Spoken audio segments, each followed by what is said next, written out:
Good timing. Excellent timing. What up, good people? We are back for another incredible episode of the Planning Podcast. And if you may say, you know what, Isaac, that young lady looks very familiar. I remember attending Financial Literacy Week in Birmingham, and I also saw the live stream, and she dropped a ton of gems. Is that Fancyfied? Like Lisa Fancyfied? Francoeur? I think I missed it. But yes, it is. We have Lisa back. We're extremely excited.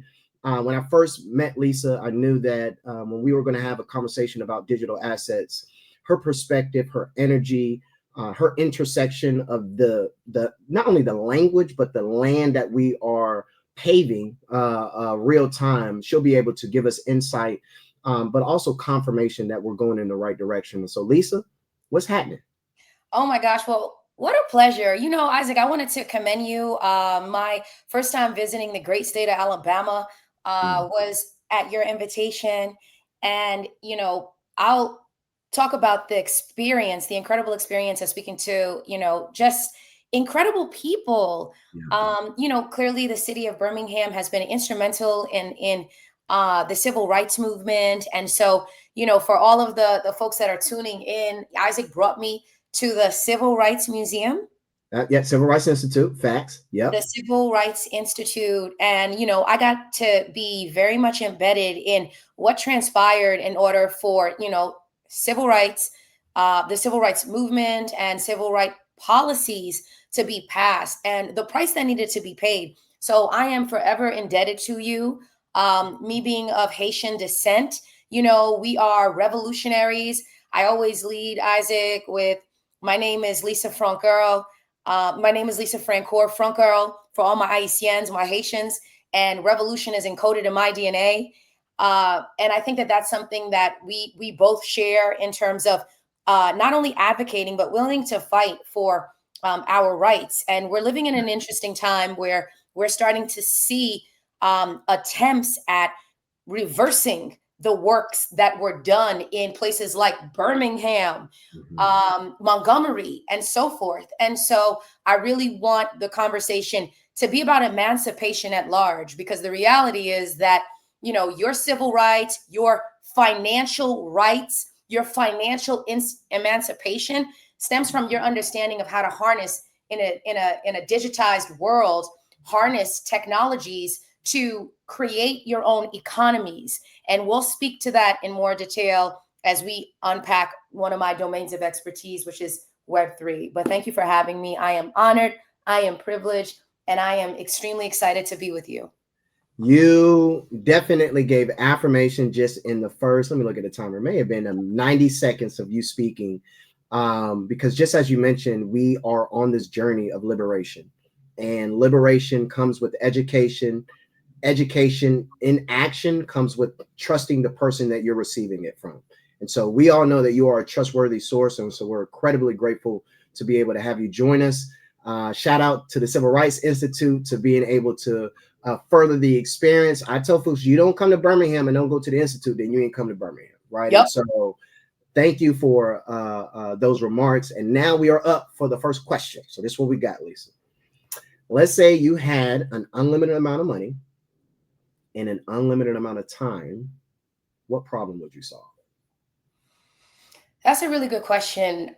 You know, as you can probably tell, I'm also wearing my sweatshirt that showcases Brown versus Board of Education, which was when schools in the United States were desegregated, you know, and were integrated. So as you can imagine, education is extremely important to me. And honestly, Isaac, I think that when I reflect on why I'm in the world of Web3, this third iteration of the internet, one of the appeals to me was the democratization of access to wealth and wealth building. And one of the most effective means of leveraging your education and the idea of, you know, when I say democratize, let me be clear. What I'm saying is that, you know, this transcends race, color, creed, gender, you know, disabilities, etc. Right? Education is something that everyone can benefit from if they know how to apply what they learn, right? The reason I preface my answer to your question with that is because if I had unlimited money and I had unlimited time, I would actually be doing more of what I'm doing in terms of providing trustworthy, reliable education to empower people to empower themselves, right? Yeah. I'm a big believer in excellence being undeniable, right? You can try to disenfranchise based on race and gender and sexual orientation and things of that nature. But excellence is one of those characteristics that can truly transcend oppression and disenfranchisement, etc. Because education enables you to think outside of the box as to how you solve real world problems. So when I look at the illiteracy rates in the world, in the United States, although we are considered a developed market, you still have the national average reading as a sixth grade level, believe it or Yep. not. Yep. And also with the advent of AI, these technological innovations can also create less critical thinking. You see what I'm saying? Yep. People because they will just use the tool to get an answer without questioning whether or not that answer is correct. And so what Mm. we're also seeing is like the degradation of critical thinking. I'm mentioning these things because, again, if I had all the resources and all the time, I would continue to build institutions that not just enable technological understanding and build technological aptitude, but also I would emphasize skills like critical thinking, Mm. skills like how do you communicate effectively? How do you function from a collaborative standpoint? These are also skill sets that are often overlooked as a result of the emphasis being placed on technology. But another thing that we're seeing is that communication skills have deteriorated. When you Mhm. work, I used to work for a Fortune 100. I worked for LinkedIn. I sold enterprise software. I spent the lion's share of my corporate career there. When you're working for organizations, for example, that have tens of thousands of employees, you have to be able to cross cross department collaboration, cross Yep. functional collaboration. You have to be Yep. able to enroll stakeholders at different seniority levels at for different departments. It requires a level of finesse that is mission critical to get the job done, to get the goal achieved, and so forth. So for me, if I was really about unlimited resources and unlimited time, I would take such pleasure in Mm. creating institutions globally that create this universal standard of excellence with respect to how we operate as a society, placing my personal, because it's my institution, Facts. placing right, my vision, Isaac, of scaling empowerment globally. That's Yeah. my vision. Fancyfied, when we talk about that, as the conversation continues, that scaling empowerment globally, like what it looks like is creating institutions that lend itself to people empowering themselves, harnessing the power of their unique skill sets and capabilities. So I don't know if that answered your question, but It does, and I want to tell for those that are listening and those that are watching. If you say, "Do I hear Isaac typing?" Yes, because I'm taking notes. There are bars that's being shared that I want to make sure that I also communicate back. So, as you mentioned, there is this institutional design, and I'm paraphrasing. Um, that with your leadership, there is a global thinking, but a local design, like local implementation. And as you mentioned, that establishes standards of education and implementation that make sure that every door that they walk through, there is no chance of denying them because it's excellent, right? And so, love it, love it, love it, love it. So we've learned a good bit about you thus far. And one of the components that we see that is a part of your fabric and your DNA is your Haitian heritage. So tell us a little bit more about your upbringing and how your heritage has really helped shape some of your interests and passions and your worldview from an identity standpoint. Oh my gosh. Honestly, I draw so much power from my heritage. Both of my parents are Haitian, and my connection, my appreciation stems from really doing my due diligence as to what Haitians accomplished. And beyond being the first Black republic, I really want to impress upon the audience how to make the decision, right? So let's put Mhm. things in historical context. Columbus in 1492 stumbled upon the Americas, right? Yeah. And slavery came shortly thereafter. So you're thinking like 1500s, let's say, the institution of slavery, particularly in the Caribbean, was established. So 1500s, okay. Now Mhm. fast forward 200 plus years, or about 200 years, and 1791, okay. The Yep. Haitian Revolution started in 1791. That's a couple hundred years after the institution of slavery. I call that out because psychologically, if you are indoctrinated with the mentality of enslavement, it's hard to imagine a world where you're not a slave, right? Next. So for the Haitians to decide that they weren't chattel, you see, they Yep. weren't um the cows, and they Right. weren't, you know, like that type of, animal, literally, Right. right? Right. Because Right. that was the psychological programming that the slaves across the world, they were, that mindset was embedded because that was a Yeah. part of how they kept people enslaved. If Yeah. you do not know that there is another option, you won't be thinking that there's a possibility of another existence. Yeah. That's really critical because Haitians took it upon themselves to come together August 14th, 1791. They came together, and when I say they came together, they had a secret location in the mountains where the slaves from different plantations came, and they didn't speak the same language all the time, right? They Yeah. came from different tribes in Africa. They were the descendants of different tribes in Africa, so they didn't have that tribal familiarity.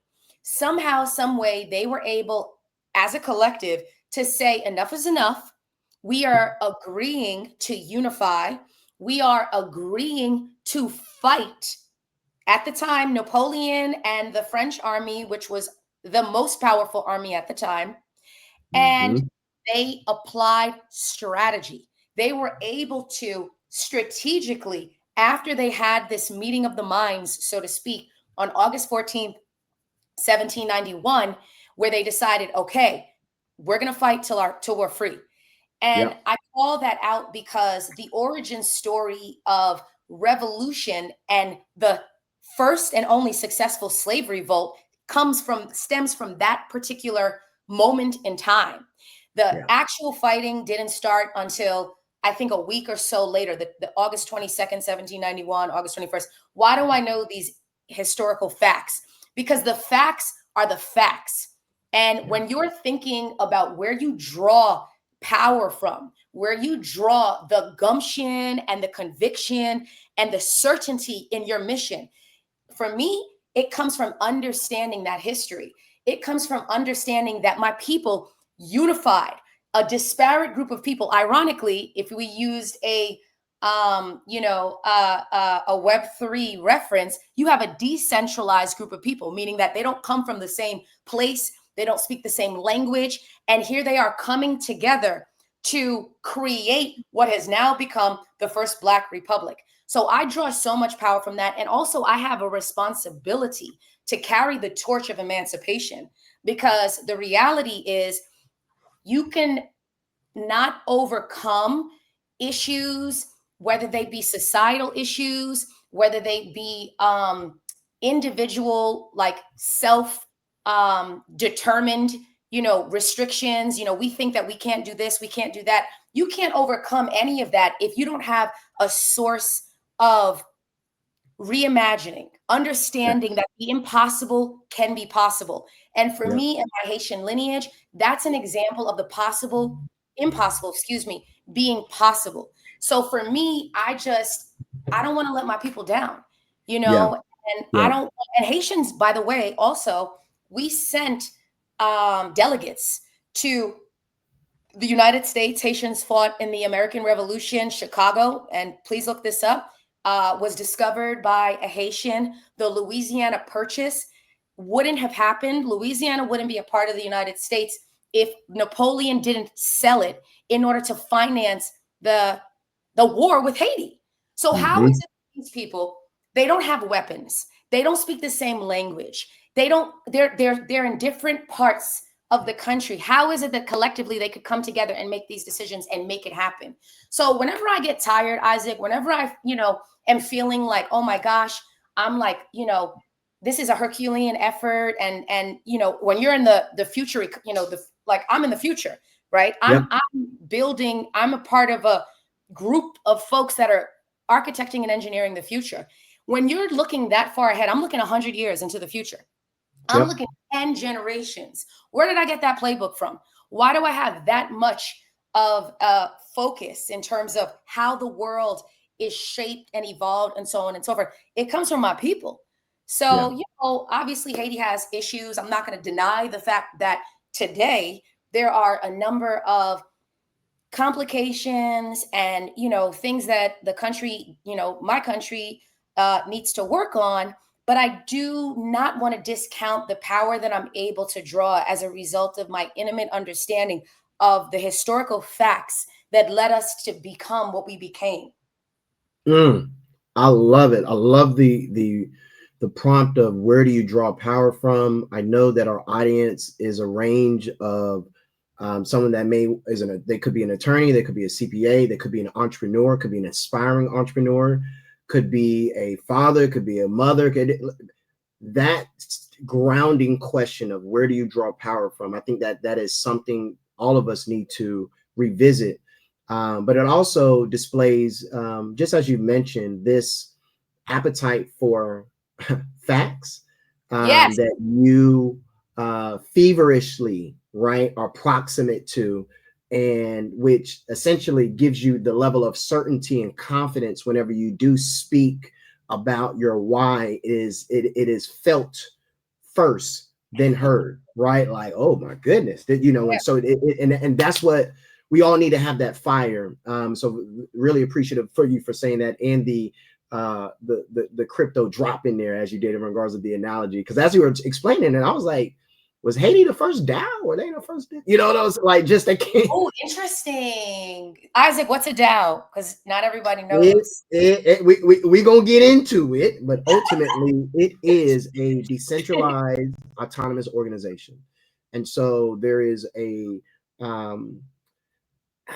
without getting into too much of the specifics, ultimately it is people coming together saying that not one person is going to have more authority than the other, and we're going to come together and identify a common either problem or solution that we want to put into the place.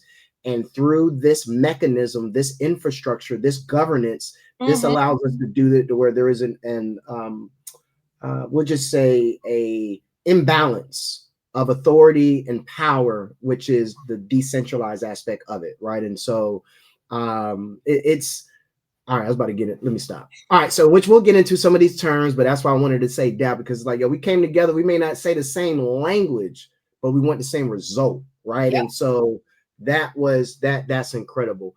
As we get into some of the information that we really just got into, so I'm gonna shift some of the questions I have, but it's still going to connect. Who were some of your specific mentors? Or did you have an influential experience that started to direct you towards technology, leadership, and entrepreneurship? And the reason why I ask, because even as you were explaining your posture when it pertains to your relationship with your culture, I was curious. I was like, I wonder who's role modeled that for you, right? That discovery for factual information, standing on truth, right? and being convicted about the steps that you're taking, regardless of what you're doing, right? Because we just heard, for those that may not be aware of LinkedIn, it is a, what would you say, I don't Oh, know. Can I throw that B on there? LinkedIn was acquired by Microsoft in 2016, and so it is I believe, I don't know how many trillions of dollars it's worth as a part of being a Microsoft's ecosystem. But I will tell you this: the business line that I worked on, which was Talent Solutions, this was 2015, 2016, 2017, and so on. That one line of business was $1 billion business. Yeah. So, that will give you an idea. This was years ago. Now, also, the number of people on the network at that time, I want to say, was like 300 million. I think around that time was around 300 million. Now you're talking about almost 1 billion users on the platform. So again, right, the only reason I'm sharing that is to give context around valuations, because I'm sure if you got founders, they want to understand the math behind how do you get to $1 trillion. So just to give you an idea of what makes a company attractive, that's just one line of business, which is $1 billion in and of itself. And adjusted for inflation, God only knows what that would have been in today's, dollars. But my point is, yes, you're talking about $1 trillion. I don't know how much Microsoft is worth now, but it's over $1 trillion. It's a Fortune 100. It's a Yeah. Fortune 10, I want to say. Yeah. Well, for Microsoft, what, 9 going on 10 years ago, to purchase it for $26.2 billion, right? Like they 26.2, it know. was the largest acquisition in tech history at the time, which I was a part of. Boom. So this range of experience and the range of exposure into best practices, infrastructure, systems, operations, Lisa, she's in the space. And so as you think through just even your time at LinkedIn and what you're doing now, are there a few folks, or is there a particular person, or was there an intersection of, like, I read this article, I watched this interview, I was like, bro, I'm sliding up. Like, what was it? Well, I'll tell you, my first really, truly significant influence was that kind of put me on this trajectory was my uncle, Mario Nicholas, Dr. Mario Nicholas. He's a PhD in, I think, neuropsychology or cognitive behavioral science. And I call that out as well because when he was in college, I think I was maybe around 8 or 9, and he started to expose me to concepts of Freud and Carl Jung. And it was such as you can imagine, 8 or 9 year old, these concepts of really understanding the human psyche, right? Like having a foundational understanding at that really impressionable age of the power of the mind. It really shifted the way that I thought about how I thought, right? Yeah. So Yeah. it wasn't just looking at things from the perspective of just doing them as though it were just a reaction. But I think in retrospect, as I look back, I began to understand the relationship behind how, if you can understand the origin of thought, then you can understand the origin of action. And if Yeah. you want to make adjustments, it starts with it starts with what you think and how you think Yeah. and how Yeah. you act on those things. Yeah. So I think cultivating a level of conscientiousness at such a young age gave me presence of mind.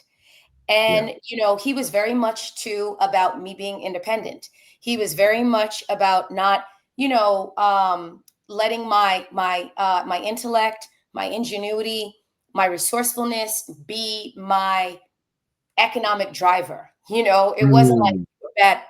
So you're just gonna get a rich husband or whatever, you know what I mean? Which, I mean, listen, I'm not knocking the hustle, but like, if you want sustainability, if you want longevity, you want to understand how to take your genius and to monetize it. So I would say that you know influence was very instrumental in me kind of having a different perspective. And so from there, I would say, when I was in college, I'm very right brained, which is interesting because I'm in a very left brain world. Left brain being analytical, right brain being creative. So my natural tendency is to be very right brain, very creative, very imaginative, etc. And so I graduated college with the intent of being a fashion stylist. And I'm from New York. So I went to school in shout out to UNCG, the Spartans. I was in Greensboro for college. And so when I went back to New York, I wanted to be a fashion stylist. And so I pursued that career. Now, this is interesting because I think a lot of times people think that people who are in tech, they study comp-sci, they study business. I have a degree in communications, which makes sense when you think about styling, fashion styling, because that's a form of nonverbal communication. What you're wearing says a lot about who you are, how you are, etc. So I, in pursuing styling, I got to work with some incredible people. Like I really got it off. Like I was able to work with Paris Hilton, Shakira, Alicia Keys, Lil Wayne. And it was a really dope experience. Don't get me wrong. But what I found, and this was my foray into the entrepreneurial world, Isaac, I was not prepared. I was not ready. And I could not sustain. I would get a job here and then it would be like, feast or famine. Like I get a job here, and then entrepreneurship, I feel like, is very feast and famine. But thanks. I couldn't sustain myself living in New York City. Like it's expensive. You cannot like have a job where you get paid maybe once every 3 months or something like that and like expect to sustain yourself. So I had to make a hard decision where I was like, my passion is not my profit to the extent required to live this life. And so I had to pivot. And honestly, I decided, okay, what can I do? And I remember thinking to myself, yo, I can always finesse and get me and my girls into the dopest clubs, skip the line, get the promoters to let us in VIP, let the security guards like walk us in the back. Like I just had this and it was consistent, Isaac, consistent. I'm like, damn, what do you call that? Just kind of, again, having the presence of mind to observe myself to see, okay, well, what are the things that are working? And so it dawned on me that was sales. And so that's how I started my sales career. And when it came to getting into tech a few years after that, there was an executive search firm that I found on LinkedIn, coincidentally. And I was like at this sort of inflection point in my career because I was like, I was in publishing and, like selling ads and whatnot. And I knew that industry was contracting. And so I went to the executive search firm and I was like, look, like I'm looking for something different. You know what I mean? Like I want to maximize my potential. I'm looking for jobs that are paying six figures, well into the six figures. I gave them my criteria and they were like, okay, Lisa, based on your base salary and your compensation with commission, there's 2 job interviews we want to send you on. One is in publishing. You already know that. And the other is in tech. And I was like, what does that mean? And I remember thinking to myself, Isaac, gosh, I do not even know how to like log on. Like, what is all this tech? Like selling software? Like what? And, honestly, I went on both interviews. I got both jobs. And by the grace of God, I had the foresight because I'm a very future-based thinker. I had the foresight to be like, tech is growing and publishing is contracting. So why would I put myself in a position of contraction? Why not put myself in a position of expansion? So even though I didn't know whether or not I would be able to succeed in this industry, I took a leap of faith, and that leap of faith became quantum because after, 6 years or so in the startup tech ecosystem, Silicon Alley in New York City, LinkedIn recruited me. And when I say they recruited me, I'm saying I didn't apply to that job. I didn't even know LinkedIn sold software. I just thought it was a social media platform. So it wasn't even in my purview, but that changed. That was another like inflection point that changed the trajectory of my life. Now I'm also going to call that out because part of, I'm sure, why I didn't consider LinkedIn an option. I know that those Googles and, Facebooks, a lot of these, big tech companies, they look for people that have Ivy League, pedigrees and, MBAs, PhDs, what have you. I do not, I have a BA, I have a BA in communications. So it's like, and I didn't go to an Ivy League school. So again, not necessarily in my purview. And by, I guess you could say, serendipity or what have you, they discovered my profile on LinkedIn, again, you want to make sure that you're putting yourself in the right place at the right time. You don't know who's looking, you don't know who's watching, but you want to make sure you're putting your best foot forward. And in the digital world, that has to do with how you're managing your digital presence. So thankfully, I had a really well optimized profile.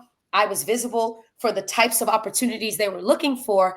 And so when they approached me, it was like a no-brainer, you know? And the irony Yeah. is I didn't even get the first job that they recruited me for, but I did Mm. so well on the interview that they were like, we need to have her here. So they introduced me to another hiring manager, and that hiring manager, you know, we had a chat, and he knew one of my previous managers at a search engine optimization company I worked at. And he was like, oh, you know Eric? I was like, yeah, ask Eric about me. And I was like, oh my God, I hope Eric says nice things. And he did, thank God. They brought me in for an interview. I went on several interviews, but the rest is history, because like going back to excellence, going back to excellence, going back to excellence, excellence cannot be denied. Yep. Yep. Oh, I love it. I love it. I love it. Tell me your thoughts on this. And so the way that you explained that, there's a few things that few takeaways. One, it sounds like the right brain is Fancyfied and the left brain is Lisa. You want So, something even trippier? The let's do it. soul is Fancyfied and the human is Lisa. There we go. There we go. So now we got another way of even approaching her. Like, all right, this is the aura I'm feeling. And it is consistent.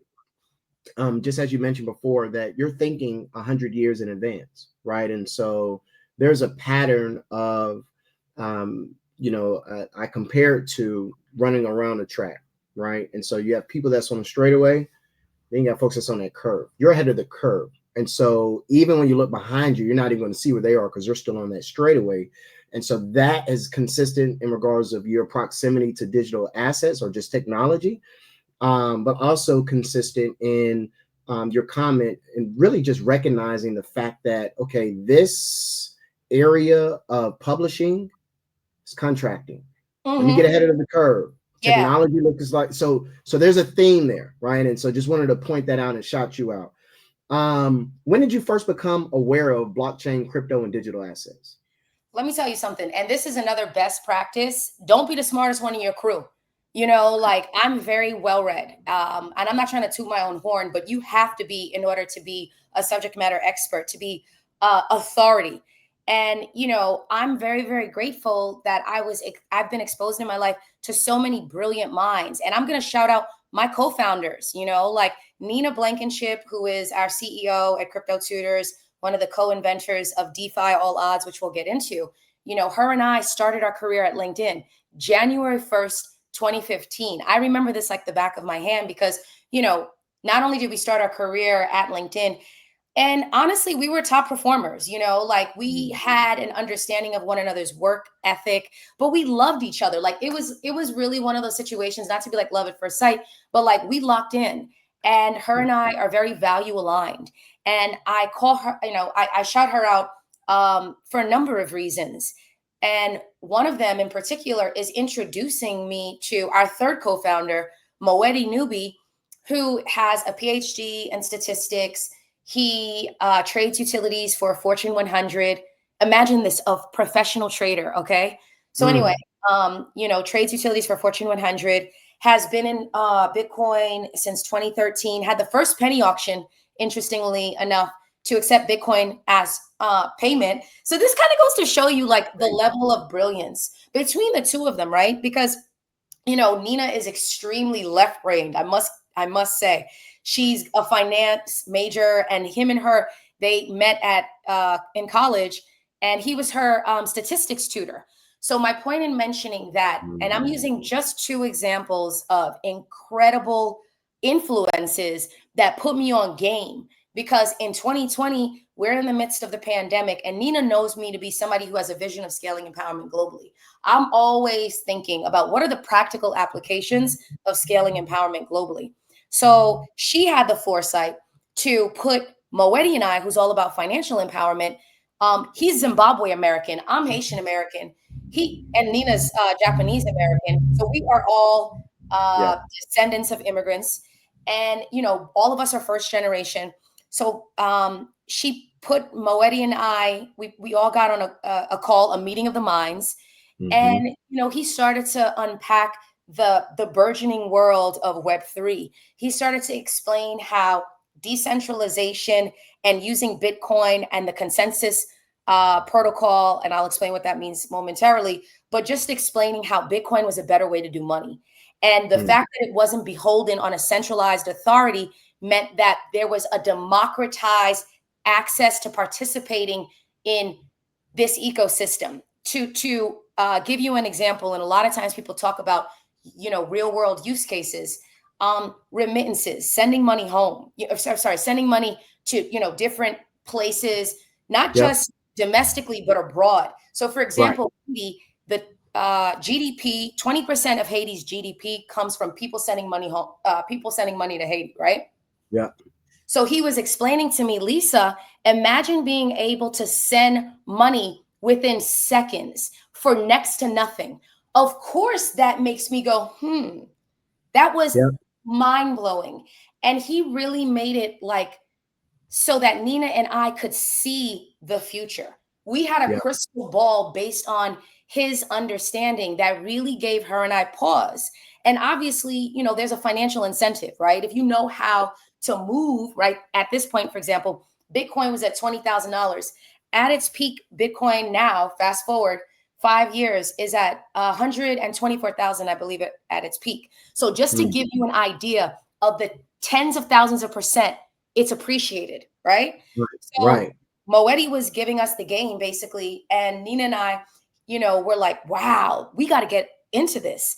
So the strategy that he had given us was a stablecoin strategy, which is really ironic because the first piece of legitimate crypto legislation that was passed in Congress, signed by the administration into law, was the Genius Act, which was legalizing stablecoins, which are a type of cryptocurrency that is pegged one for one to another asset, like the US dollar or the euro. But obviously the Genius Act here in the United States applies to the US dollar. So my point in mentioning that is he had given us a strategy to buy this particular stable coin. You had to buy Bitcoin, and you needed to get the Bitcoin to buy the stable coin. And then you go through this process called staking, which is, you're parking your crypto on the platform, you're providing liquidity to the platform, and then you get compensated from the fees for each transaction that is conducted on the platform. So there's an incentive to park your asset to provide liquidity. So basically you're becoming a bank, okay? We will get into that in more detail. But Isaac, it was mad complicated. So 5 years ago, it was, and it's still, I think Web3 has a lot of work to do in terms of creating better user interfaces.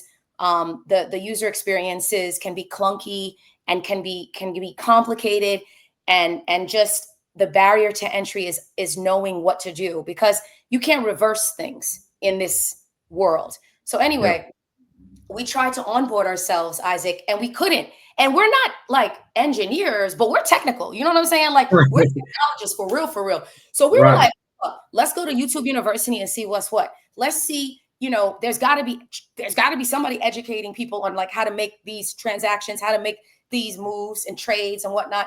And lo and behold, there was so many bad actors that we were like, who do we trust? If we're having this problem, I guarantee you other people are having this problem. And that right there was, they say necessity is the mother of invention. That was the genesis of Crypto Tutors, a Web3, a B2B Web3 consultancy, because we saw the business opportunity. We were like, hold up. You're telling me that there isn't a formalized, structured onboarding mechanism. People are not understanding how to operate within these digital, areas and arenas. And so we said to ourselves, well, what are the companies that are operating within this space? And at that time, Coinbase, Gemini, those are two of the biggest crypto exchanges based in the United States. Cash App, this was even before you could buy Bitcoin on Cash App. And Cash App is owned by Block, which is formerly Square, the payment processing company. So we started to look at who were the biggest players in the space. And we have been in tech, many years at this point. And so We looked at our network to see who was connected. Again, a best practice, right? Yeah. Because if you're able to get a warm introduction to leadership, that's going to increase the probability of leadership responding to you. And by the grace of God, I knew the chief diversity officer of Square. Shout out to Shantae. What up, Shantae? Yeah, Shantae is her. Love her to bits and pieces. But anyway, saying that to say, I knew her, and she brought together all the players across the Block ecosystem, and she was like, "Here's marketing, here's DEI, here's this, here's that," and we started to talk to them about, okay, well, you have all these job openings. Do you have enough talent that is qualified for these roles? And that was an aha moment, because they were like, we're training people now, like internally. So we have a learning and development team, and that's like our method to try to onboard our employees. Because if you're in customer success, you don't have that technical proficiency. You see what I'm saying? Yes, if you're a blockchain developer, that's a different story. But non-technical, whether that be sales, marketing, customer service, etc., all of that is a part of an organization's structure, even in Web3. So we were able to, as a result of that, take on the learning and create curriculum for employees based on lines of business or across the entire organization where there was self-paced learning. I mentioned this because now you're talking about a multi-million-dollar company. The valuation, you're talking about multi-million-dollar valuation. So when I think about the people that have had some of the most profound influence on my life, it's people like Nina and Moetti, who now 5+ years into our organization, 2 years ago, we started to build our tech stack. So we took our consultancy and we were like, wait a minute, how do you scale? How do you scale globally? Part of the appeal in software as a service is that it lends itself to maximum profitability, because, the system is able to provide value. In our case, learning, development, upskilling, employment.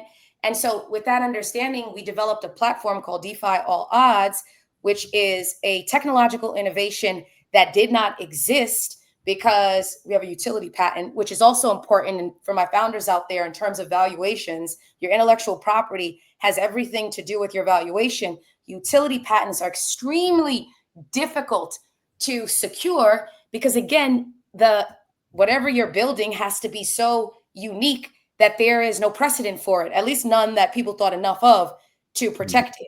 So my point is, again, right, when you talk about powerful influences, you don't want to be the smartest one in your crew, because you might miss out on an opportunity to reimagine what's possible.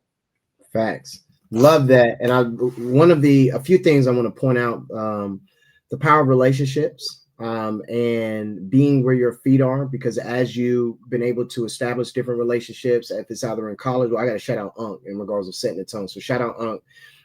But if it's either in college, if it's either at LinkedIn, being someone, because the excellence you exemplify permeates throughout the room, even when you're not in it. And so there are opportunities that you are looking for that is not in alignment. Just be excellent, and an opportunity is going to find you. And that's part of the testament that I heard with Lisa. There's a few things that I would love for you to break down. And then we're going to phase into the stable coin component that you mentioned. You shared this before, and for those that haven't heard it before, could you just give a quick difference of Web 1, Web 2, and then Web 3? Just a quick breakdown, and I got a few questions I'm going to ask on the heels of that. Yeah, I will keep it succinct. Web 1 was considered the read era of the internet, which was when all you could really do is just publish content. There wasn't any real interactive capabilities. And then the second iteration of the internet was what they call read and write. Why was write added to that categorization? Because this was the era of the internet where you could actually contribute. You could actually share your digital presence in the case of social media, and subsequently your perspectives, your photos, your dances, whatever, and then the third iteration of the internet is the read, write, own era.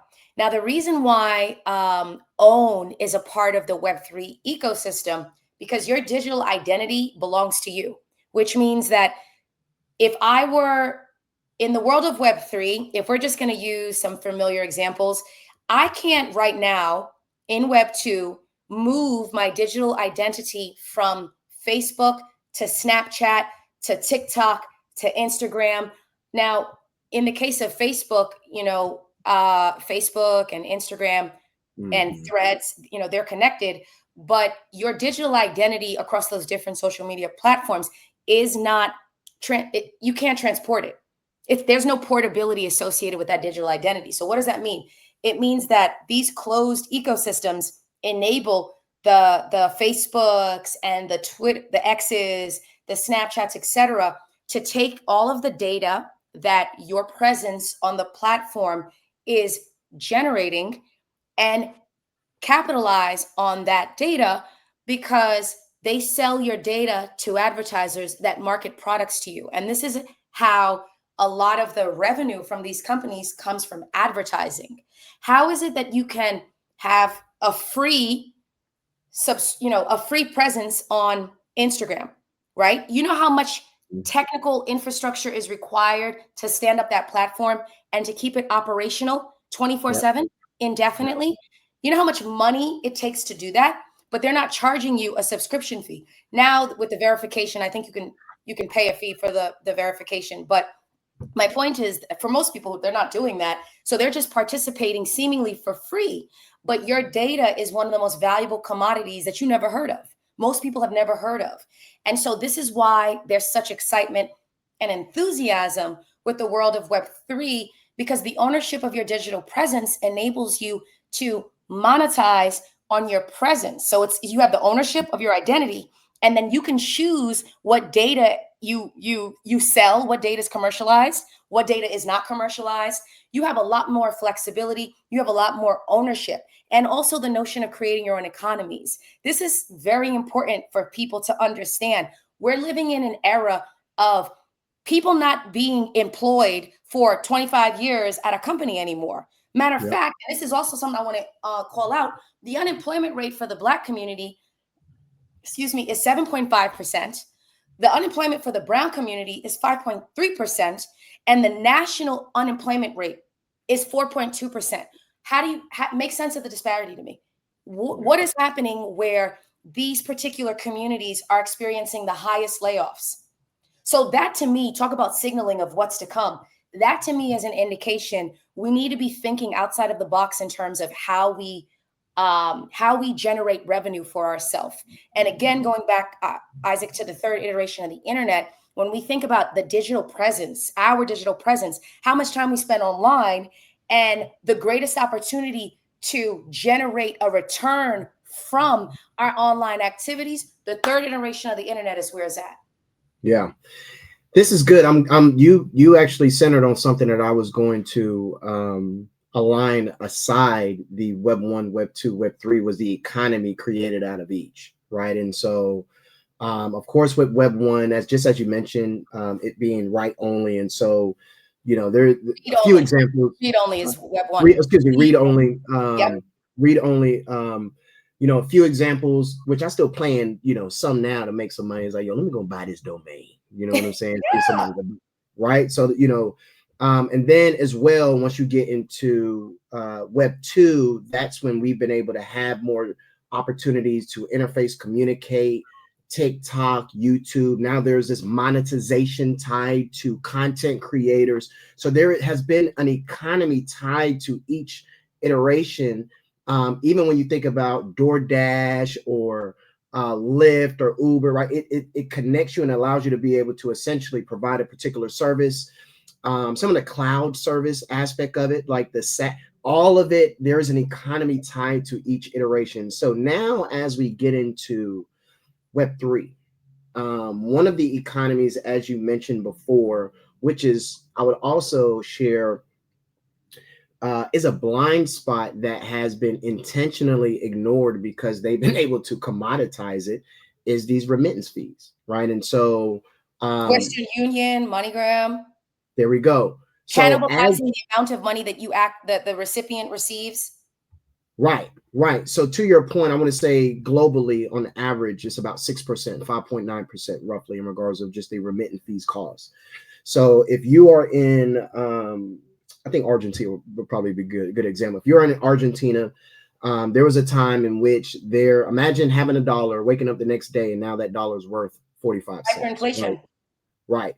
And so there's that aspect that happens outside of the United States. We have first world problems here. So your ability to be receptive of this type of application is different because our currency does not have that much fluctuation on a day-to-day basis. So that type of implementation or problem, it may not be top of Volatility. mind. Right. May not be top of mind. I have family in Europe. I have family in Jamaica. There's been times I've sent money and I'm like, I got to pay how much? Why is it taking this long? What, like, they got to pay what fee on the back? Like, there are these questions, and we're like, hey, big dog, it's 2025. It's Yeah, 2024. Why is it taking so long to send money that's mine? And then why is this process so old school? it's And super so, antiquated. absolutely. Absolutely. And so one of the terms that was shared that may be new for folks was stable coins. So they saw the Genius Act with our current president, Donald Trump. They saw we'll just say the acceptance or some of the communication from stakeholders across the country. If they're following someone on social media and they're like, "Oh, the Genius Act. Oh, I can invest this in my 401k." Now, yeah, can you quickly explain some of the differentiation or everything up under the umbrella of like crypto in regards of just traditional finance, right? So we have stable coins, then there is the cryptocurrencies that's tied to different projects that leads a little bit more broader application. But within stable coins, there's pretty much two or three: USDT and USDC, right? We got Circle and we got Tether. We ain't got to get too deep into that. I can add a few things in regards to some of the difference. But when they think about stable coins, is this something like, is it going to be 2031 and stable coin is going to be a more utilized term? Is this something that's like can you share with the audience how much institutional adoption is happening around this particular component around stable coins so they can really sit with how they could be ahead of the curve on their understanding and their awareness, because these types of conversations, unfortunately, it's not happening, right? Like even right now, interest rates are dropping. There's certain people that are like, bet I could get more debt for cheaper. Other Yeah. folks are like, yo, this AI, all this stuff that's happening right now is impacting my ability to pay for groceries, right? And so there's going to be this yield that unfortunately is having an inverse effect in regards of that wealth. Um, um, we'll just say strain in regards to the lowest tax bracket and the highest tax bracket in regards to that journey to get there. And this digital asset evolution is going to be the entry point and an opportunity for them to get into it. And so, long-winded question to essentially ask, if you could speak to some of the institutional adoption that's happening around we'll just say some of the financial instruments that we are conditioned to be working with: bank accounts, checking accounts, savings accounts. We'll get into tokenization and all of that, but I think this will be a good part to just establish a foundation on where our world is going when it pertains to how we normally transact money. Yeah. Well, first, let me start with, stable coins, because they're, in the case of a USDC, Circle, which is, by the way, a publicly traded company that is, I don't know if they're on NASDAQ or the New York Stock Exchange, but nonetheless, they're another crypto, native company that is publicly traded. But saying that to say, this one for one with the dollar. So let me explain. Cryptocurrency is extremely volatile. If you look at Bitcoin, it has reached, levels of 124,000 at its peak, but we've seen volatility where it could drop, in the case of, let's use round numbers. If it was at its peak, $124,000, there are projections that it's going to crash to $70,000. Now, the thing about that type of volatility is people don't always have the stomach for it, number one, right? So from an investment standpoint, that can really make people want to toss their cookies, to put it nicely. They're just like, I can't take the volatility. Don't look at it, though, because in the big picture, Long a term. longer term time horizon, it will be and continue to be one of the best performing assets of our lifetime. But anyways, so cryptocurrency in general, there's a lot of volatility baked into it, which makes it a very difficult medium of exchange. A dollar is an example of a medium of exchange. A euro is an example of a media exchange, yen, so on and so forth. So the reason why stable coins are so appealing is because it's introducing, leveraging the power of blockchain, a type of cryptocurrency that is collateralized by another asset. In the case of USDC, that asset that is collateralizing this particular stable coin is the dollar. So the concept of stable comes from the currency that it is represented by. Perfect. So Perfect. again, right, I want to make a clear distinction. Bitcoin is a good store of value. It is not a good medium of exchange. A store of value means you have it and you let it appreciate over time. You're not using it to buy coffee, because a dollar today, one Bitcoin today could require 7 Bitcoins tomorrow, depending upon, the retracement, et cetera. And so that's not a good, medium of exchange. It's not a good way to transact, right? Businesses can't operate if the currency is one price point today versus a different price point tomorrow. Yes. Now, a stable coin, on the other hand, is a phenomenal payment rail, like the blockchain standing it up in conjunction with the collateralization of that dollar or what have you.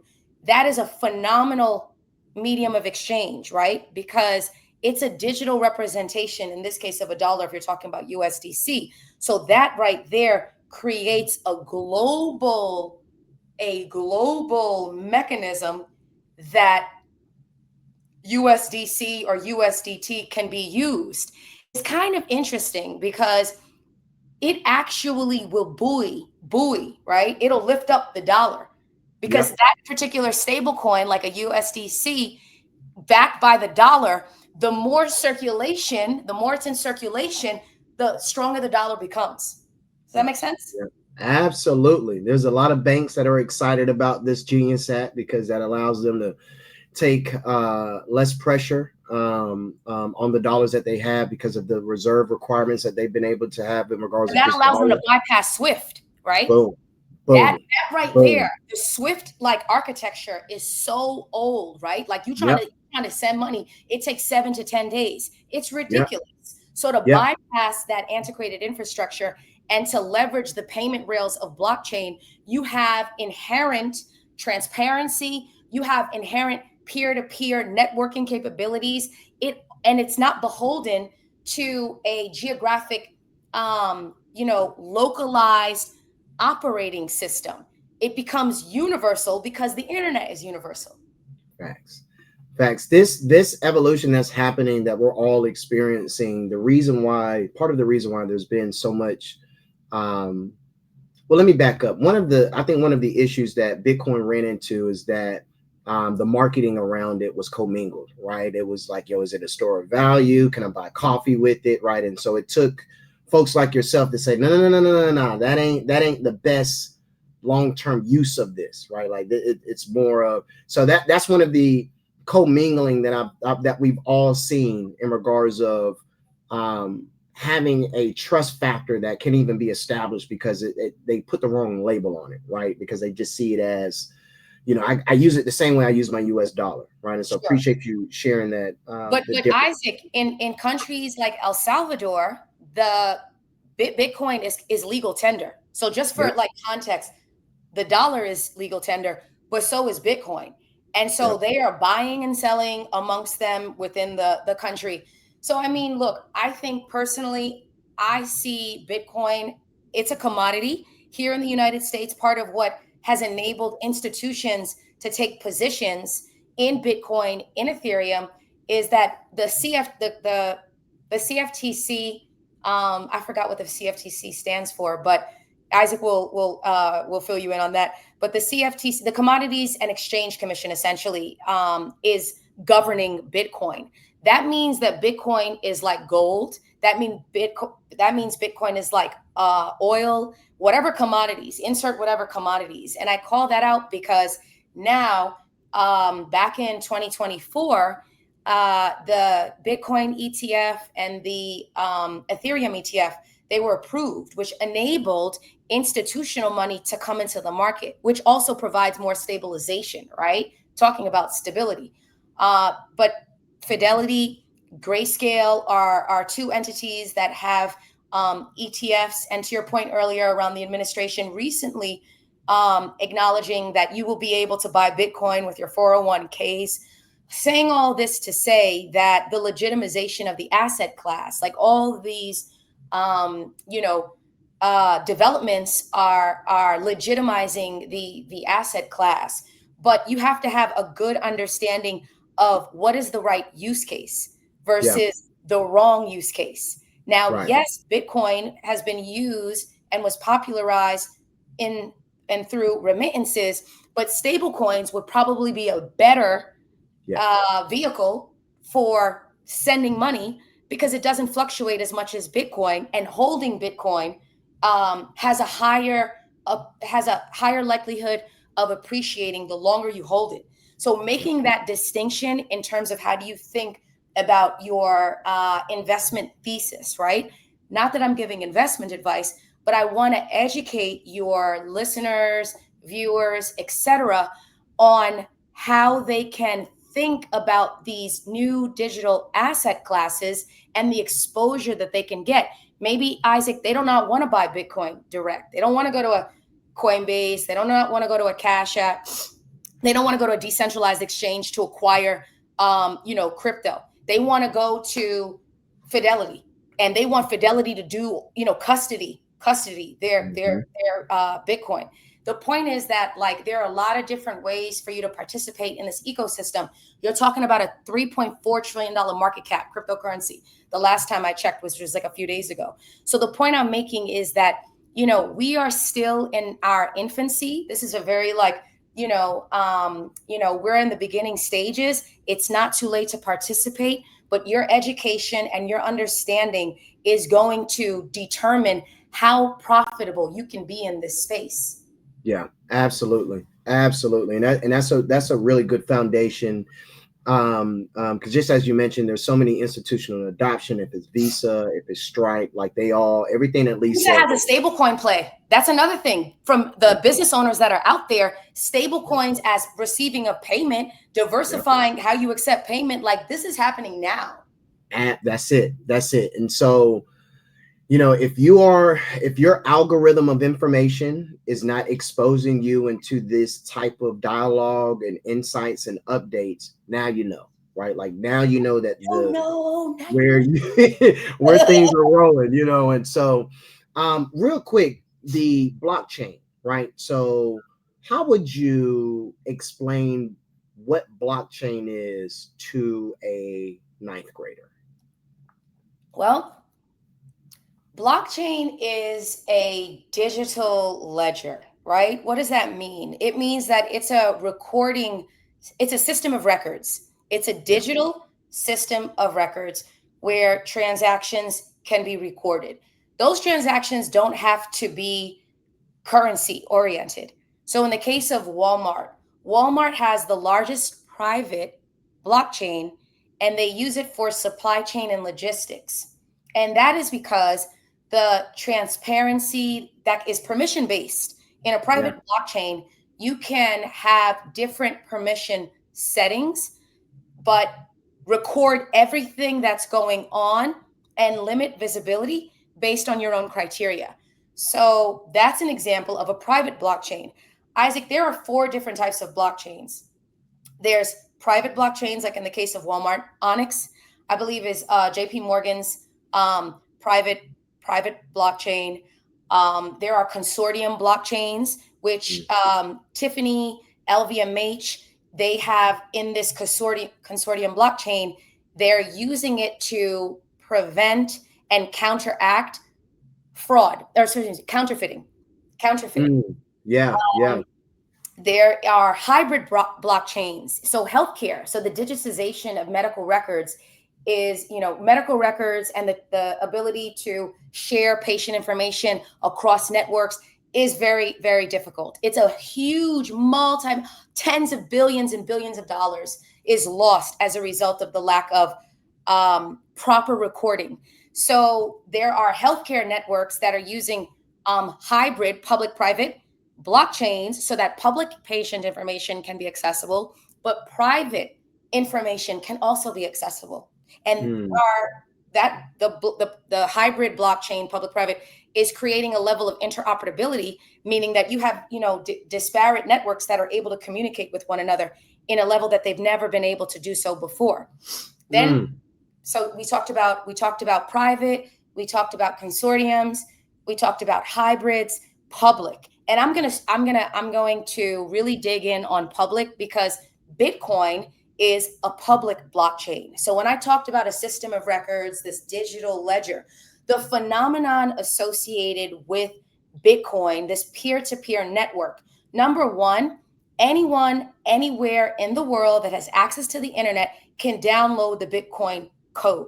And as a result of that, you can make your computer, you can make your laptop, you can become a miner, which means that your laptop, computer, whatever, is calculating complex mathematical equations, and the answer that you arrive at has to be arrived at every single computer that's running the code. And every single computer, which are called validators, because they're validating the information. How are they validating the information? They're validating the information by calculating this mathematical equation, and the answer has to be the answer that every single independent, mind you, computer arrives at. That's called a consensus protocol. That's all right. Let me pause. This is good. If y'all hear that noise that's hitting the ground, that's free jewelry, right? Free jewelry just hitting the ground. So make sure y'all pick all this up. Blockchain, as you just mentioned, and I'm just throwing some Isaac on there. And we just need to make sure you ain't lying. You know what I'm saying? Like, and it's gonna confirm if you lying or not, right? There is a transparent way for us to see what is in here, and there is confirmation on what's in here. And if there's any misalignment, we got a problem. Right. And so blockchain ultimately gives that opportunity to establish accountability without human intervention. Right. And I'm paraphrasing and it reminds me like it's like a shared Google Doc. Right. Yes, where, that's a good analogy. You can see what's going on, but you have limitation on how you can modify what's going on. Right. And then you shared about the process of how blockchains operate, and you got into how really individuals, understanding the Bitcoin infrastructure, how they can turn their computer, their devices into assets, right? Into money, exactly. Right. And so the mining that was just mentioned, and Lisa gave an amazing example in regards of aligning Bitcoin from a commodity standpoint to gold, because there is a parallel of some of the terminology that you're going to hear: mining gold, mining Bitcoin. And so that technical display of mining through the lens of Bitcoin, it's kind of like a Rubik's cube that you have to figure out all the time, but you got like an app to help you, right? Like you're always confirming, all right, this is what it is to be able to get here. And so that mining, instead of you having like a shovel or anything like that to dig, but there is this discovery that you're a part of that now you're being compensated for because it helps connect the dots, right? And so just wanted to just frame that as you continue to roll, because I know that there was like, oh my goodness, like it's like, all right, yep, blockchain, let's make sure you ain't lying. There's a way in which you could be a part of this ecosystem if you understand these terminology, right? And here is a great way to not only be a part of it, but also profit from it, right? And so I just wanted to point that out because you roll it. Yeah, I can be kind of technical and really keep me honest in terms of just making sure that I am being, relatable, because I live this life, and I'm in conversations with people that are literally architecting and engineering this entire industry, from, corporate and enterprise to policymakers and so on. So, one other thing I wanted to add about, blockchain and this system of records is the validation, right? So you talked about keeping each other honest.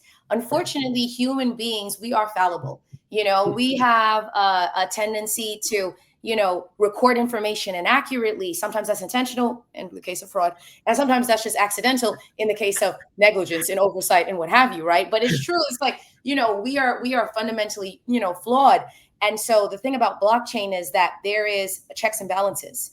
I use the Bitcoin as an example of a decentralized network of computers that are essentially calculating these complex equations, and the validation, the verification of that transaction being accurate, comes from that consensus.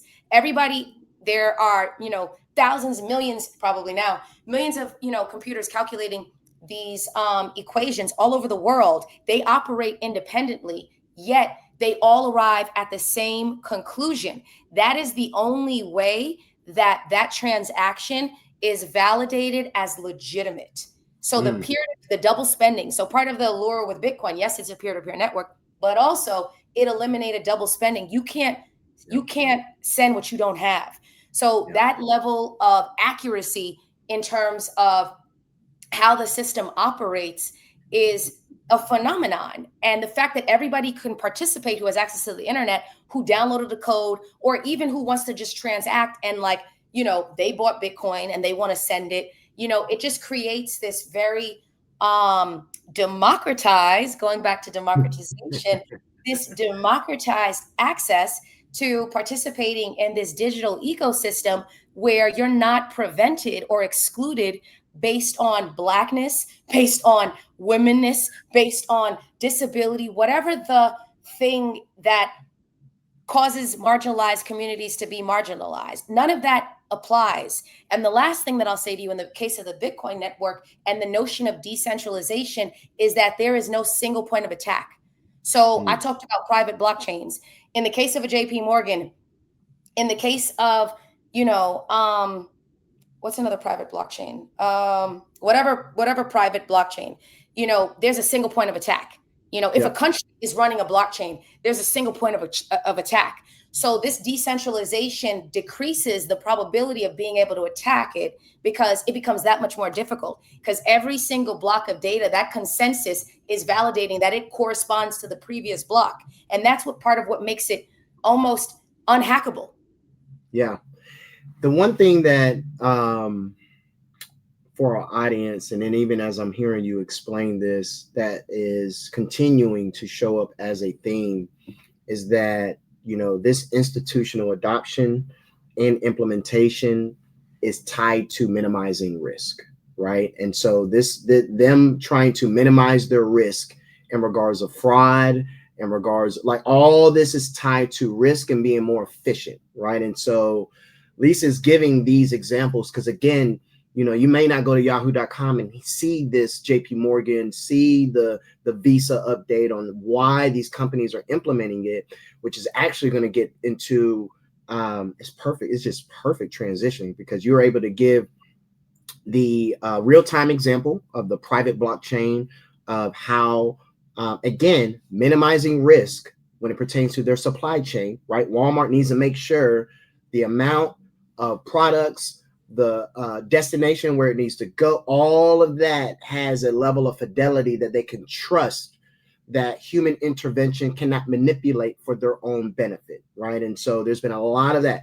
Also, there's a good bit of blockchain technology being implemented in folks' accounting departments, right? Yeah. Cooking the books. Can't be cooking the books, my boy, and so that element of transparency and trust, you are all hearing real-time application. Now, when we think about blockchain technology, you mentioned something around ETFs and some of the we'll just say flow of investments that's coming into the digital asset space.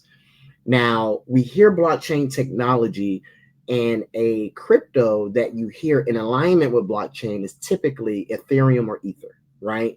And so, can you speak to the role Ethereum plays when it pertains to blockchain itself, and also the unique relationship Ethereum has when it pertains to stable coins? Because as we see that adoption around stable coins and the way it allows companies and organizations to be more efficient, the next question is, well, what powers that, right? Like, how are they going to be able to essentially do more of this work? And so really just a macro perspective of this is what Ethereum, Ether is, and when you think about just the currency itself.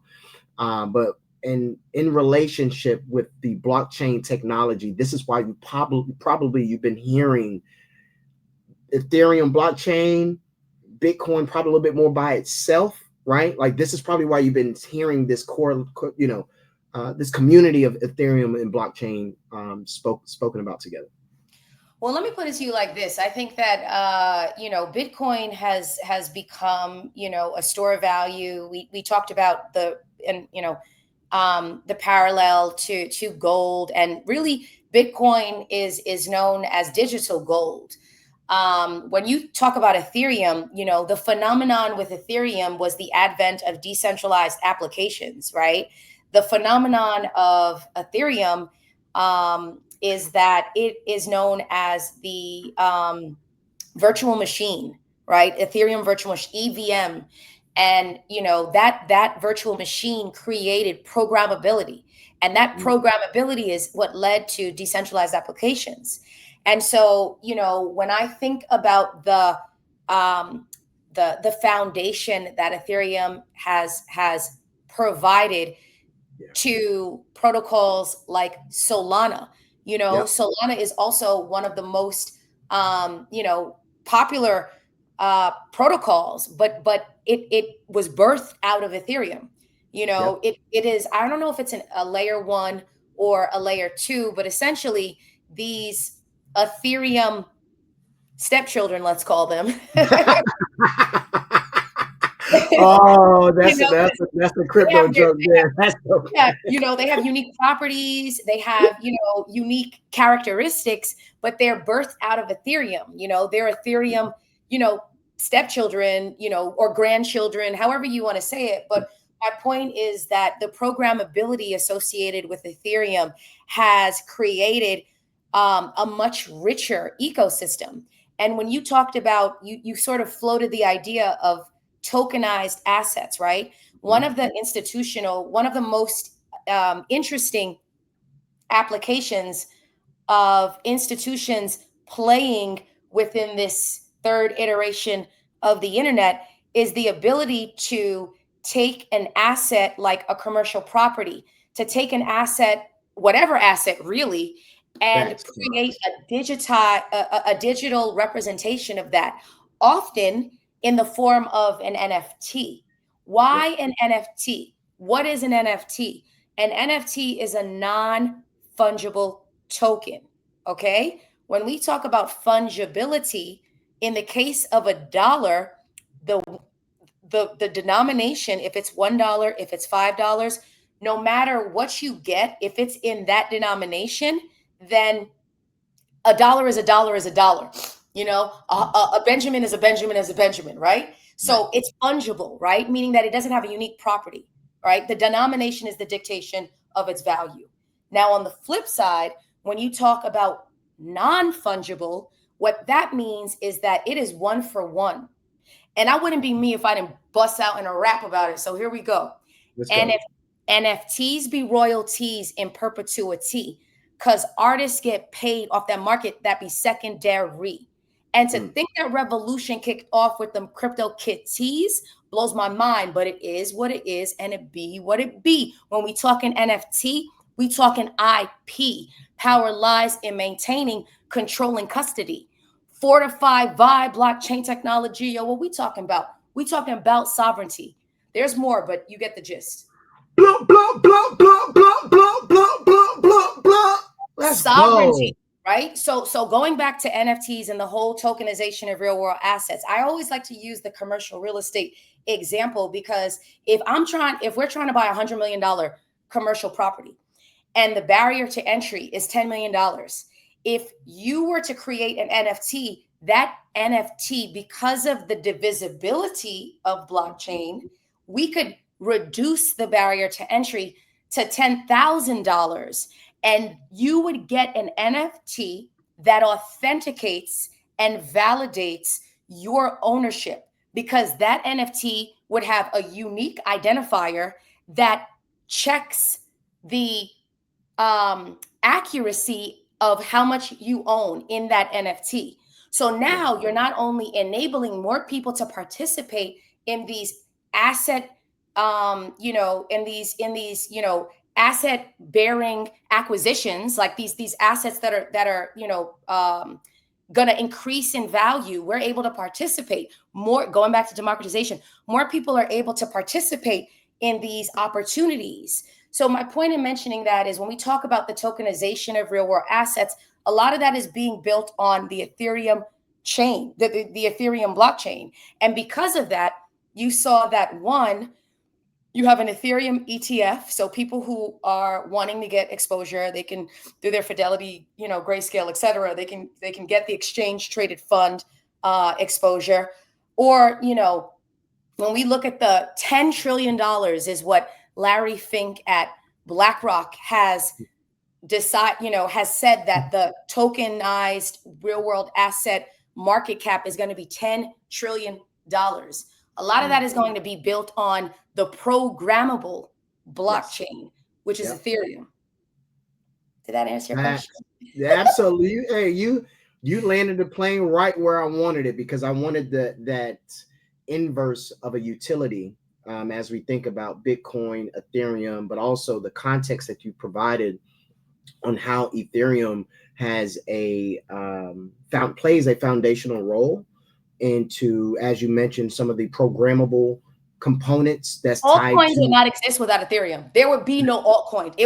That would not be a possible thing. However, now what's interesting is that Bitcoin, because it takes so long for blocks of data to be added, because that's that consensus mechanism that I was talking about, that consensus protocol, they're figuring out ways to build dApps on Bitcoin now, which is unbelievable to build on top of Bitcoin. But that's another story for another day.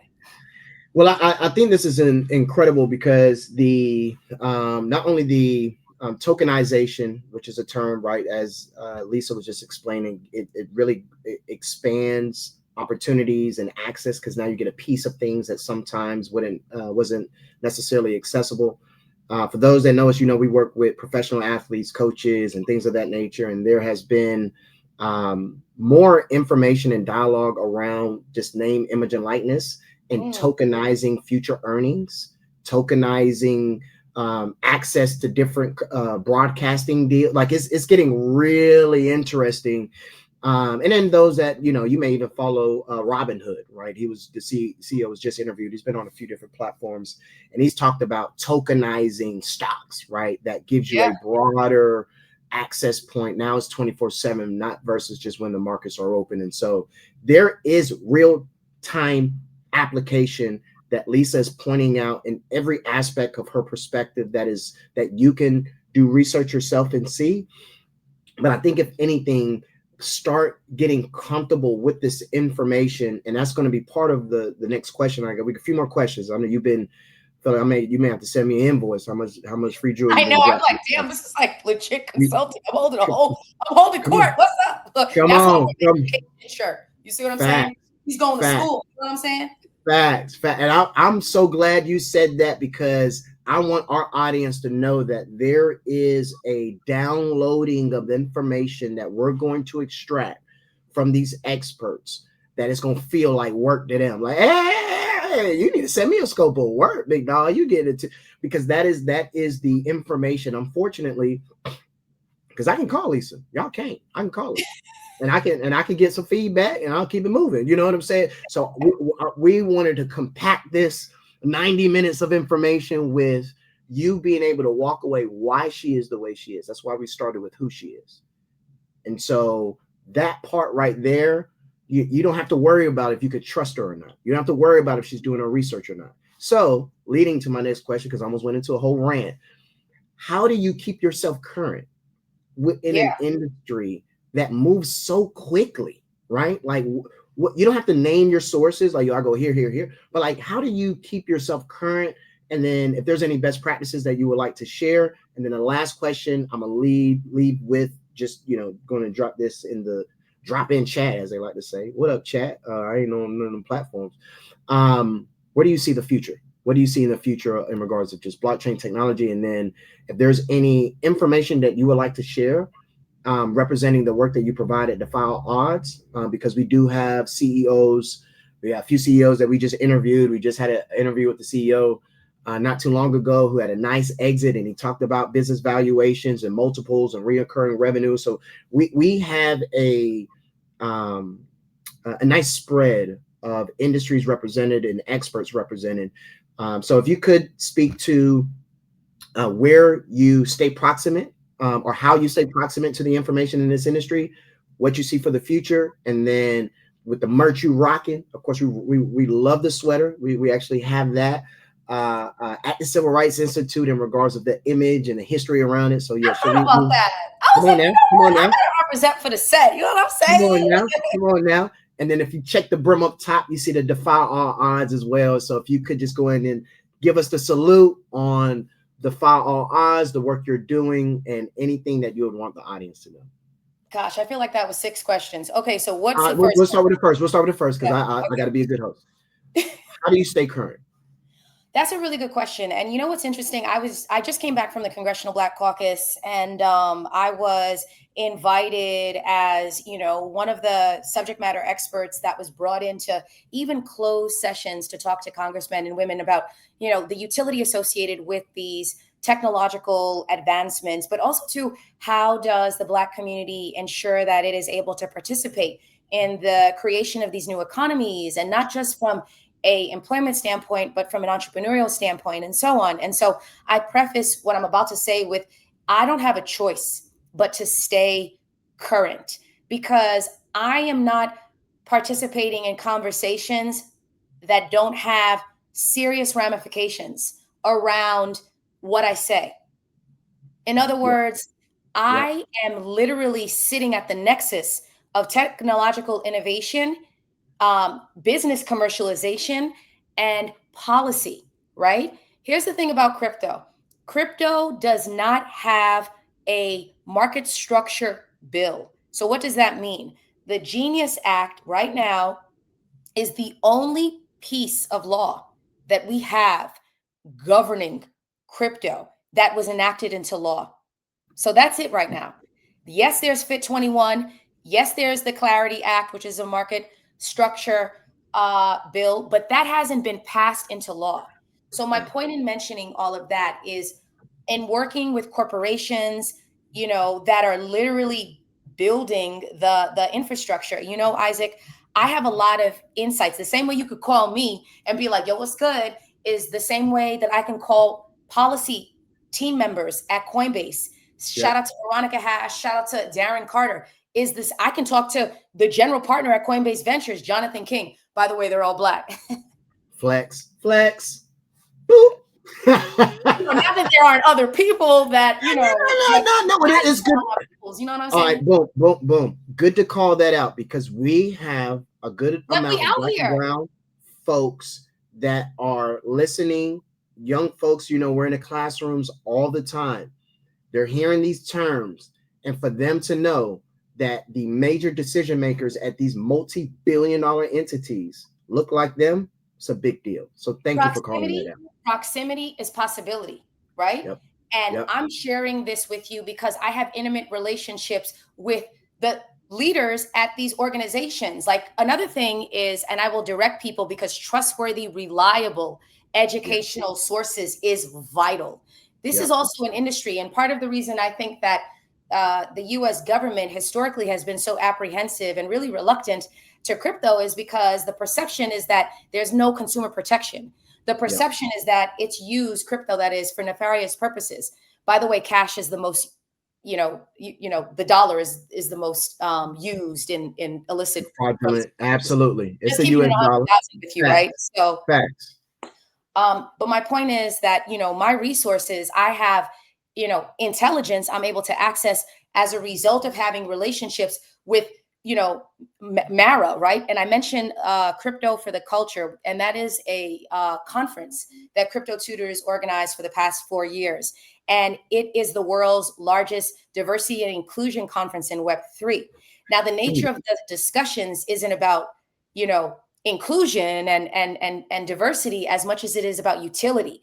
It's just that we are prioritizing underrepresented leaders in the space. So my point is that, we, in the case of this conference that we've been curating, we've gotten subject matter experts to come and lend their genius to talk about, the head of Web3 for Microsoft was a Black woman, and no one would necessarily think that those are the leaders, to your point, that are driving innovation. But yes, we are. And that was the intent of platforming those leaders at Crypto for the Culture. Definitely check that out. But these are different tools that I'm able to leverage because I'm so embedded in the industry. Now, from a tactical standpoint, because, you're not going to be able to necessarily reach the head of Web3 for Microsoft. You're not going to be able to reach, the CEO of Mara, one of the largest Bitcoin mining companies, by the way, another entity that is publicly traded in the event that you want exposure to Bitcoin without having to buy it or make that a part of your diversification strategy. But my point is that, there are a lot of leaders that I have direct relationships with, that Crypto Tutors, being in the game for the past 5 years, being a Web3 B2B educational consultancy. And then, I'm not going to discount Crypto Twitter, Crypto X, I guess it is. Yeah. Follow CEOs like, Brian Armstrong. He's a CEO of Coinbase. Yep. Ashley and Scott, Dante, I forgot Dante's last name. Those are 2 Black leaders at Circle, which is the stable coin that we were talking about. It's, I think, number 2 in terms of market capitalization of stable coins globally. Point being, there are different leaders in the space, and you can go to Crypto for the Culture, actually, and you can connect with all those leaders on LinkedIn. You follow them on LinkedIn. You hear what they have to say. You can connect with them on X, follow what they have to say. But then, of course, you do your due diligence. And what I like to do, I like to get a State of the Union. So A16Z Crypto has a State of the Union. That is another very credible, reliable resource. And I'm giving your listeners, reputable entities that they know have, a strong position based on the extensive analysis that was conducted, right? Facts. This is why you're here. This is, and again, this is part of the reason why we can trust this delivery of information, because you vetted it and the people that you're around are top tier. So hey, you ain't got to explain nothing. So we just, all I'm doing is grab more jewelry, just picking it up as you just keep. So it's incredible. It's incredible. Chris Lyons, another key figure in the industry. I believe he is I think he's the president, actually, of A16Z Web3 Media. I want to say a brother, like, I'm trying to, also impress upon your listeners, your viewers, that, like, we are out in this space doing incredible things. And, as you begin to onboard yourselves and familiarize yourselves with what's going on in the ecosystem, yes, having resources like the World Economic Forum, which does a lot of analysis on this particular topic, emerging technologies, the fourth industrial revolution, which is what the World Economic Forum has deemed this particular time. They call it the digital revolution.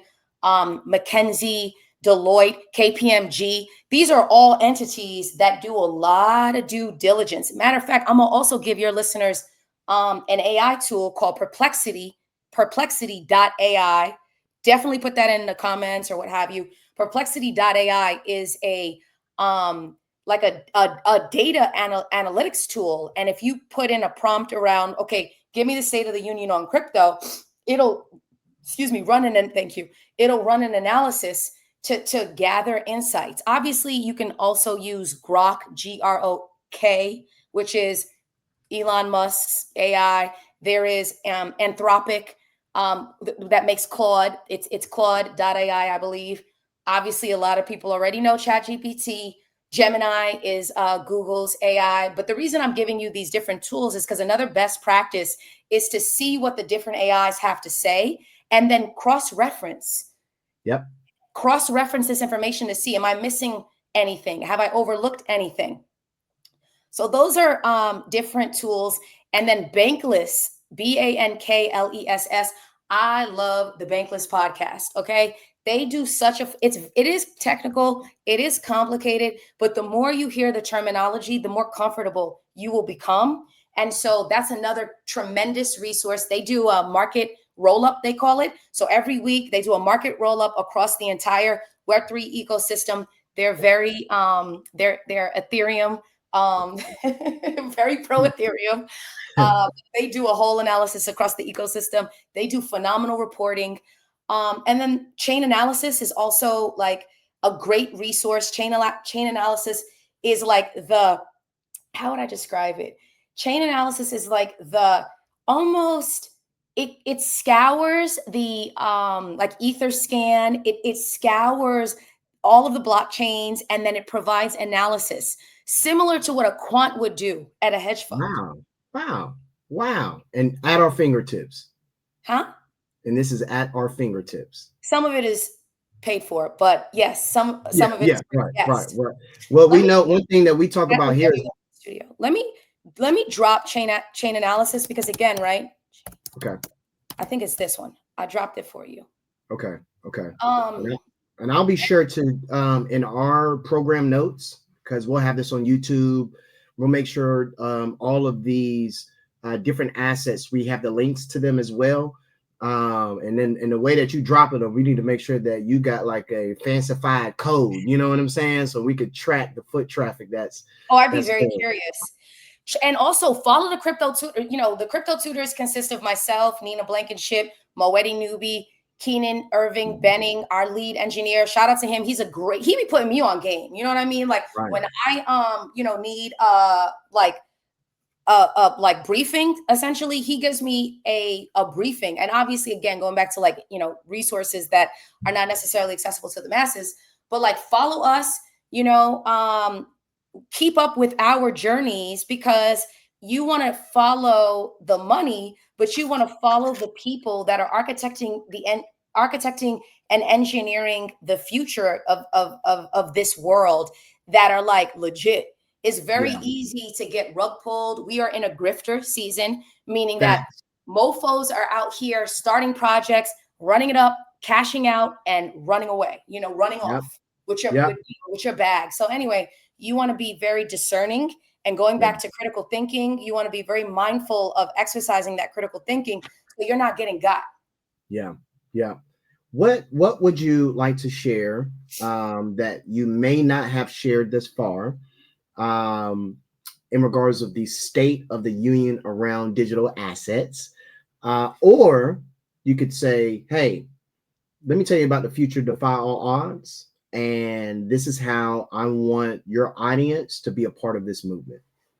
So let me contextualize it by saying that this is a very disruptive period in time. Again, right now, the unemployment rate in the Black community is 7.5%. Black women have been released at the highest clip. I believe that there are over 300,000 Black women that are unemployed now. And quite honestly, with the advent of AI, there has been hundreds of thousands of jobs that have been eliminated. I'm calling that out because although those things are actually happening or have happened, on the other side of that, and this is really what I want people to be have within their consciousness, and that is, as a result of emerging technology evolving, there are new jobs that are being created. And, I was looking at some of the data last night. Within the next couple of years, millions of jobs are going to be added to the workforce. What are those jobs, Isaac? A lot of those jobs are in emerging technology. Now, when we talk about the world of digital assets, when we talk about these exchange traded funds that Fidelity and Grayscale have. They need people that have expertise in digital assets. A lot of these jobs don't exist, and I'm sure there are more jobs that'll be added that we never heard of today. In a year from now, there are going to be so many new jobs. So my point is that yes, there's been a lot of downsizing and layoffs and the like. So it's like, how do I make myself viable given these market conditions? Well, your viability comes from understanding how, in an emerging tech capacity, your expertise can cross over, right? So you were talking about accounting. Well, guess what? In the world of Web3, there are crypto accountants. There are forensic accountants that use the blockchain to verify information, going back to that notion of the system of records. Crypto accounting, there are, community managers that are on, the marketing side that build community around a project. There are business development sales people. So my point in mentioning all that, and tying it back to DeFi All Odds, we were on tour. Nina and I were on tour with Cash App. Cash App brought us across the nation to visit different cities. And this version of the tour was the HBCU portion. So we went to a number of HBCUs, and we, similar to what you and I are doing right now in 2022, were explaining what is cryptocurrency, what is decentralized finance. And we were doing these activations where we were having this educational discussion, but we were also exposing these students to jobs in the industry. And after so many visits and experiencing the same reaction, mad excited, like, oh snap, like this is super fire, like wow, but not having a pathway to entry. And why was that? So that got us to think, okay, well, are there majors? Are there minors? Are there certifications? What kind of representation does this facet of emerging technology have within these institutions? We canvassed every single HBCU. Shout out to Morgan State that has a major in blockchain. Yeah, they have one of the most mature, sophisticated, forward-thinking blockchain disciplines across the entire HBCU ecosystem. Albany State has in Georgia, has I believe, a minor in blockchain. But my point is that there were over 100 HBCUs.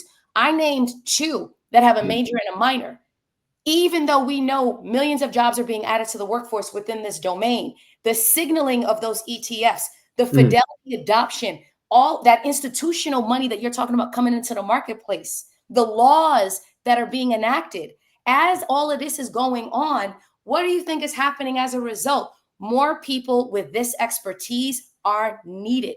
These are in-demand skills. And so after we did our analysis, we were like, holy cow, these institutions are going to miss the mark on one of the greatest wealth generating opportunities in history.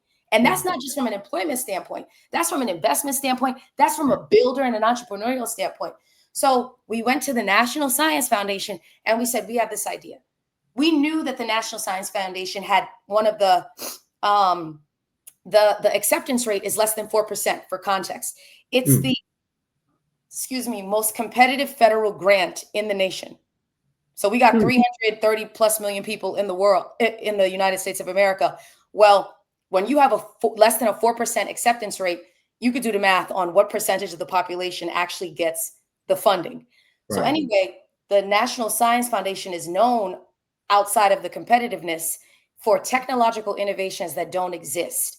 So we proposition them in our 100+ page application. Shout out to Nina, because she's very left brain and she got that done. So shout out, Nina. Hallelujah.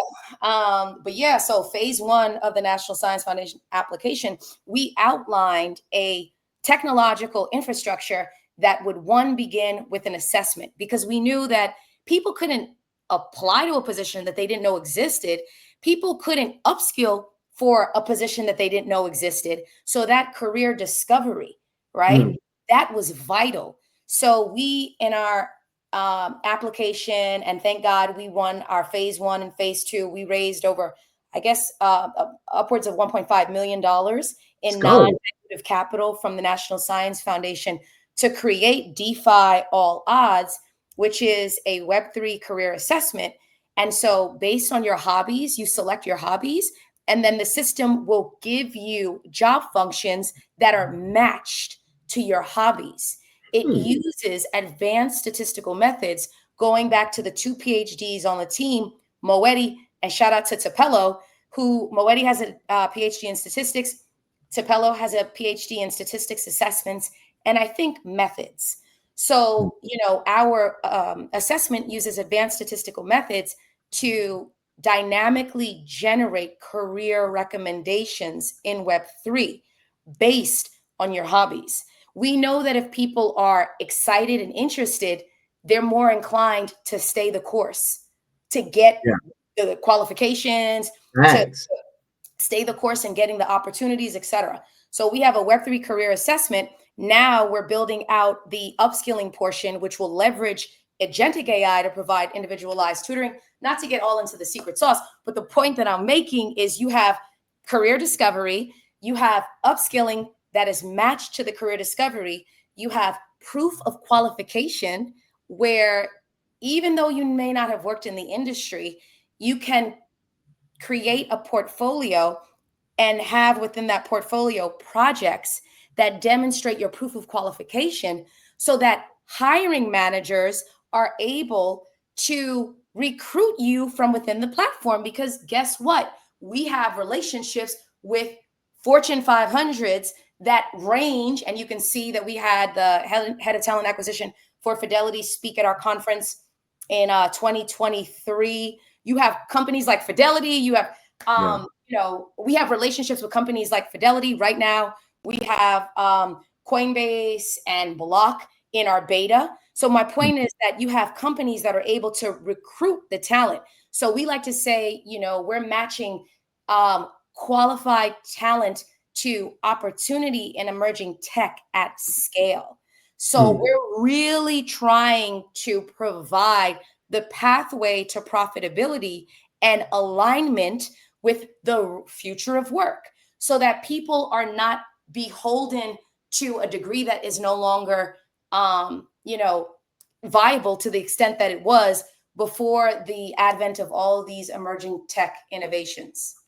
I love it. So if someone is listening to this and they may be a high school student that's just like, I don't know if I'm feeling college. They may be in college and they're like, look, I don't know what I'm going to do post-college. They may be working at a Alabama Power. They could be working at AT&T, and they're listening to this and they say, I want to get involved. I want to take this assessment. I want to start building where do they start? Go to DeFiAllOdds.com and take the assessment. Right now, Isaac, it is ungated. So we want everybody to go and let us know, what your thoughts are on the platform, right? Like, we are very interested in feedback. We want everybody to give us their thoughts on the experience of the platform. Was the assessment accurate in the jobs that it recommended for you? Can you see yourself working in Web3? Because another thing, everybody's obviously interested in the bag, right? You're talking about employment opportunities that can pay out of, college, $100,000 plus. I think that the average salary is about $141,000. So just to put in context, imagine being debt-free because your salary is able to eliminate any of your student loan debt as a result of having that robust a salary. Imagine being an accountant. Imagine being in finance. Imagine being a lawyer. All of those expertise are a part of the Web3 ecosystem. So whether you're technical or non-technical, there's a place for you. And we want you to have a seat at our table. Right. That's look, y'all, I know that this probably sat you down by the time you got to this point. Like, man, this is good information. This is great information.